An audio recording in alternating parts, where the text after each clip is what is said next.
This is an open letter to public broadcasting employees and contractors.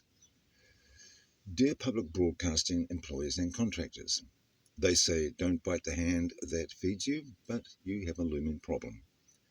The hand that fed you yesterday and feeds you today might not be in a position to feed you tomorrow. If you had the foreknowledge and the ability to pick the winning side ahead of time, the question is, would you? Would you pick the winning side if you could see ahead of time, or would you stay with the side you're on? The people are rising up.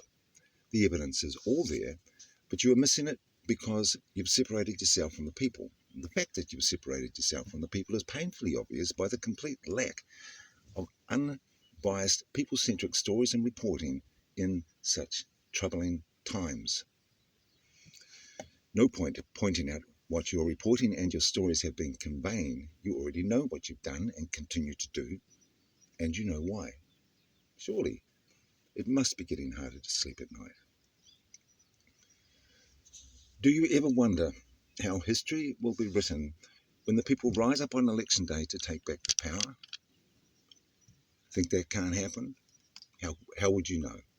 How could you know from such an alienated position? And who do you think the people will look at first on that day? You're in a very tight squeeze. You can't unfire a bullet and say it didn't happen. The damage was done the moment your bosses signed off on the money, taxpayers' money. They accepted the conditions, took the money, and made you turn your backs to the people. But you have done more than just ignore the people to whom you're ultimately responsible, by the way. You've endangered every single one of us by your actions. If you were us, would any of this be acceptable from public broadcasting?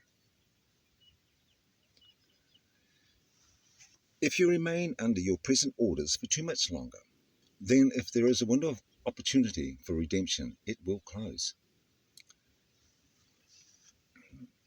This situation won't go away unless you make it go away. Nobody can tell you what to do. You have to figure it out for yourself. But for what it's worth, if you're going to bite the hand that feeds you, then take the hand right off and don't stop there. The taxpayers don't feed you. We feed the one who feeds you.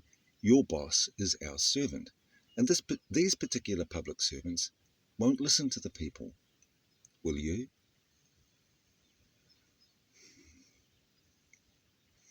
If you tell the truth, you cancel the contract.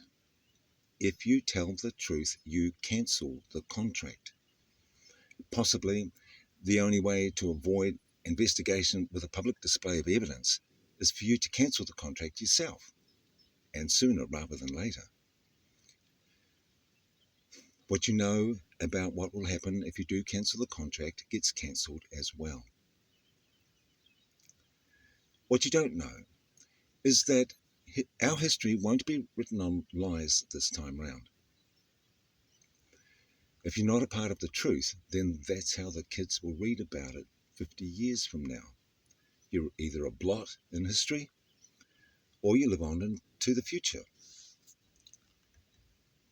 Now, fear is the tool used to control a fool. We aren't fools, and nor are you.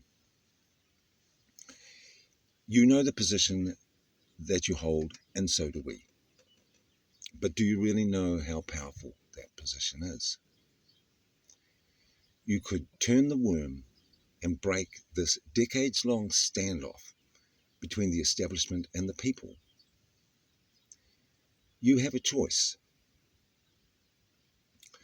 Restore faith in the goodness of who we are as a people. That is the choice.